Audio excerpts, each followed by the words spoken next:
This week in Black history. Back in 1870, the 15th Amendment of the U.S. Constitution was approved, giving black men the right to vote.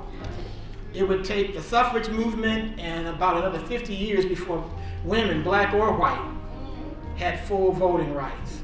However, Jim Crow laws were kicked in about 30 years later, and they were passed throughout the South, which took away the rights of most blacks to vote, despite the constitutional guarantee.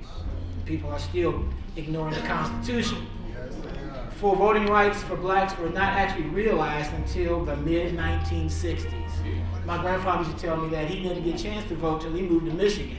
They never let him vote where he lived down near Evergreen, Alabama. This week in Black history, back in 1967, I should say, on April 4th, Dr. Martin Luther King Jr.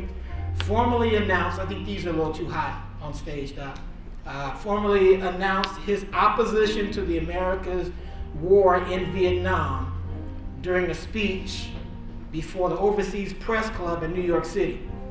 And that speech brought King even greater opposition from the federal government, especially the FBI that was headed at that time by J. Edgar Hoover.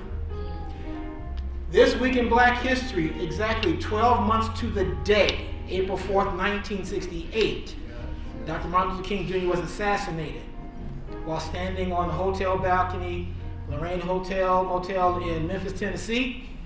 The official finding was that a lone gunman by the name of James Earl Ray was responsible for the assassination. However, in 1977, the House Select Committee on Assassinations concluded that there was a likelihood King was murdered as a result of a conspiracy. And in 1999, that was proved to be true because there was a court case called the King Family versus Lloyd Jowers in the Circuit Court of Shelby County. It was a real case. It was a real trial. And the King family sued Lloyd Jowers and a bunch of other folks because the man was about to die of cancer, and he got on TV, ABC TV, and admitted on television that James Earl Ray did not kill King, that him and some other folks conspired to kill King. So Coretta and them sued him and a bunch of other folks, and there was a real trial in 1999. They finally went to court, had a real judge, had a real jury, and the jury unanimously found that Jowers and other folks, including government agencies, conspired to murder Dr. King. And they were awarded. The King family always amazed me because they only asked for $100 in their suit. It was the principle of the thing.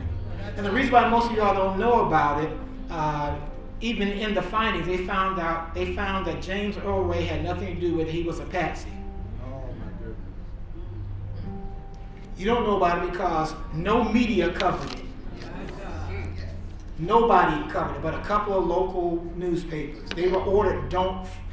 Coretta King, all of them were there for the whole month, for the whole trial, and nobody covered it. But if you want the transcripts of the trial, just go on your phone and look up King Family versus Lloyd Jowers, the entire transcript of the entire trial, and you can put it on your phone right now. I have it on my phone. And to hear all these folks testify about what they really did, who did what, it's amazing. It's amazing. So now you know more this week in Black history. Give yourselves a hand.